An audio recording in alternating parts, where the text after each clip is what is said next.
پاکستان کے معروف اخبار ڈان میں نامور تجزیہ کار اور لکھاری زرار کھوڑو نے پاکستان اور بھارت کے مابین جنگ کے بعد ہندوستان کی اندرونی سیاست میں بی جے پی کے کردار اور اس کے خطے میں اثرات پر اہم مضمون لکھا ہے۔ زرار کھوڑو لکھتے ہیں کہ تکبر ایک ناپسندیدہ انسانی خصلت ہے، اور جب کسی متکبر شخص کو اقتدار مل جائے یا اپنے ارد گرد لوگوں کے مقابلے میں تھوڑی یا زیادہ طاقت مل جائے تو تکبر اور طاقت کا امتزاج اس کے سر پر چڑھ سکتا ہے یا چڑھ جاتا ہے۔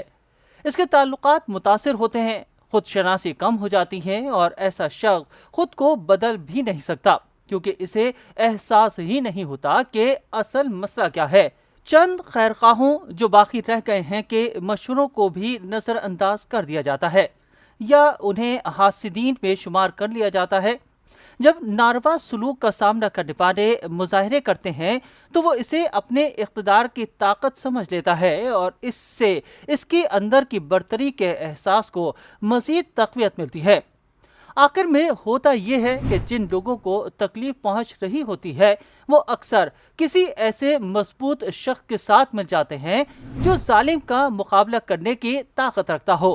جب کسی میں خود پرستی انتہا کو پہنچ جاتی ہے تو وہ اعتماد کے جھوٹے خول میں رہنے لگتا ہے، اور جب یہ خول اترتا ہے تو نتیجہ دیکھ کر اسے صدمہ ہوتا ہے اور وہ حقائق کی تردید کرتا ہے، جبکہ انہی جھوٹے عقائد پر قائم رہنے کی بھرپور کوشش کرتا ہے تو تکبر زوال کا باعث بنتا ہے۔ اب جب کسی قوم کی پوری داخلہ اور خارجہ پالیسی کی بنیاد ہی تکبر یا اسٹریٹجک زام کہہ دیجئے تو اس کی قیمت صرف ایک قوم یا اس کے شہریوں کو نہیں چکانا پڑتی، بلکہ دوسرے ممالک کو بھی اس کے غیر متوقع اقدامات اور عدم تحفظ کے مزاج کا نقصان اٹھانا پڑتا ہے۔ بھارت کے ساتھ بھی کچھ ایسا ہی ہوا، جو اتنا زیادہ چمکا کہ اپنی ہی چمک سے وہ اندھا ہو گیا۔ یہ ناگزیر تھا۔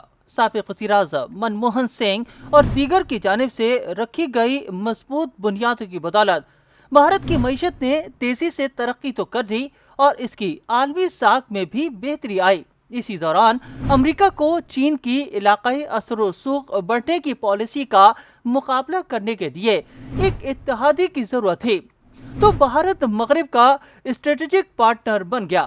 وہیں دوسری جانب ہندوتوا کا عروج بھی جوبن پر تھا، جس نے ان پیش رفتوں کو بھارت کی طویل عرصے سے کھوئی ہوئی عظمت کی بحالی کے زمرے میں دے دیا۔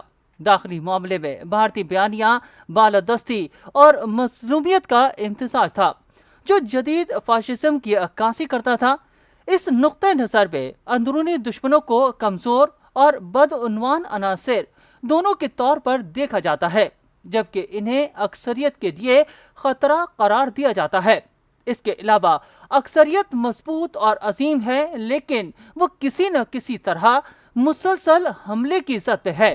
بھارتی سوشل میڈیا حتیٰ کہ مین اسٹریم میڈیا نے ناقابل یقین حد تک نفرت کا پرچار کیا اور اپنے عوام کو غلط معلومات فراہم کی۔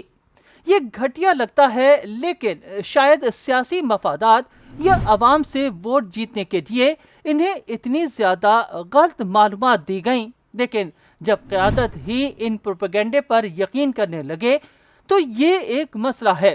ہم نے بھارتی رہنماؤں کو ان پر یقین کرتے دیکھا۔ ایسا کرتے ہوئے بھارت نے ایک اہم اصول کی پامالی کی، جس کی پیروی منشیات فروش کرتے ہیں، اور وہ ہے کبھی بھی اپنی بنائی ہوئی منشیات کا نشہ نہ کریں۔ بھارت کی نئی پارلیمنٹ کی عمارت میں اکھنڈ بھارت یا گریٹر انڈیا کا نقشہ لٹکا ہوا ہے، جو پاکستان، بنگلہ دیش اور نیپال جیسے ممالک کو ایک بڑی تصور شدہ ہندو سلطنت کے حصے کے طور پر دکھاتا ہے۔ یہ صرف بھارت کی بہادری نہیں، بلکہ ایسا لگتا ہے کہ اقتدار میں کچھ لوگ دراصل ایسا ہی چاہتے ہیں۔ بھارت کے حالیہ اقدامات اس کی حمایت بھی کرتے ہیں، جس نے مالدیپ اور سری لنکا سمیت مذکورہ بالا ہمسایہ ممالک کے خلاف سخت اور جارحانہ رویہ اپنایا ہے۔ یہی رویہ کینیڈا میں بھی دیکھنے میں آیا، کہ جہاں ایک ہائی پروفائل قتل ہوا جس کا ذمہ دار بھارت کو تصور کیا جاتا ہے۔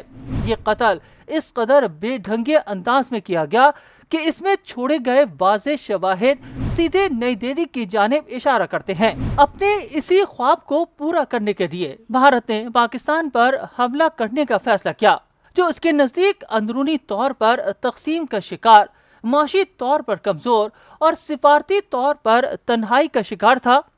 اس کا گمان تھا کہ ایک فیصلہ کن عسکری کارروائی سے بھارت کو تاریخی فتح مل سکتی ہے، لیکن ایسا تو کچھ نہیں ہوا۔ اپنے ملٹری نیٹ ورکس میں چینی ٹیکنالوجی کو کامیاب انداز میں ضم کر کے پاکستان حملے کے لیے ہتھیاروں سے لیس اور تیار تھا۔ اس نے نہ صرف طیاروں کو مار گرایا بلکہ بھارت کے عظیم طاقت بننے کے خواب کو بھی چکنا چور کر دیا۔ یہ غیر ارادی نتائج کی کلاسک مثال تھی کہ بھارت نے در حقیقت پاکستان میں خود اعتمادی کے احساس کی نئی روح پھونک دی ہے، حالانکہ اس کی کمزوریاں اپنی جگہ برقرار ہیں۔ یقینی طور پر بھارت کا ایسا کوئی ارادہ نہیں تھا، لیکن اسے توقع ہونی چاہیے تھی کہ پاکستان اور چین کا اتحاد دہائیوں پرانا ہے، لیکن بھارت کا شکریہ جس کی وجہ سے یہ اب تاریخی سطح پر ہے۔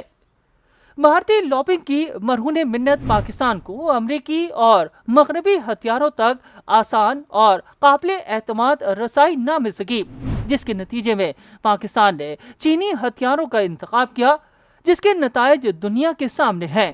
سن 2022 میں لوک سبھا کی تقریر میں راہل گاندھی نے بھارتی حکومت پر الزام عائد کیا تھا کہ وہ پاکستان اور چین کو قریب لانے کا ذریعہ بن رہی ہیں۔